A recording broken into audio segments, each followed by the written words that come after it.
Hello there, Nick Frost here. My memoir, Truths, Half-Truths and Little White Lies, is out now, and you can get a copy at WHSmith.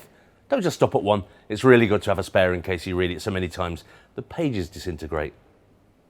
I've never really talked about it before, and not talked about it like with some dirty secret. It's just that, you know, in terms, I think, of the general public, I began to exist when space happened, you know, but I think the book is essentially my way of saying I lived for 30 years before that, and this is what happened in those 30 years, you know. So I think there'll be a lot there that people don't know. There'll be some things that people do know, and you know, I'm hoping it'll give.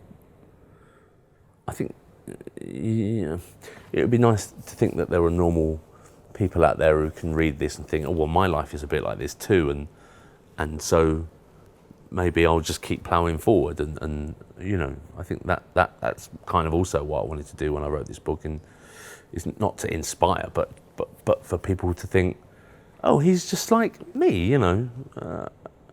I think people who work in what we do, I think they're often put on a pedestal, but I don't think, you know, I don't think you have to do that. You know, they're just regular people.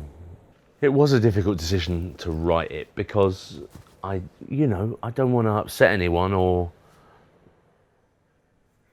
give too much away, so to speak. But then there's a story, and I wanted to tell it. And I think if you're going to tell it all, then you have to tell it all. I think that way you can honour what people did in terms of, you know, what they did for me. And you know, I can't just tell a story about meeting Steve Coogan or how amazing Bill Nye is and then forget the fact that, you know, there have been other things not as pleasant as meeting Bill Nye that went into making me who I am, you know. So I think it's just a case of trying to be honourable to people but still respect those living. And you know, my son and my son's mum, you know, and you know, try and get it all in without coming across as some kind of lunatic, you know. I've still got to live after the book comes out, and so has my kid and his mum and everyone else who knows me, you know.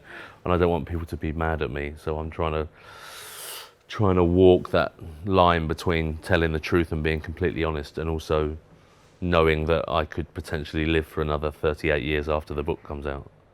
I don't want my auntie Rosemary egging me at a christening.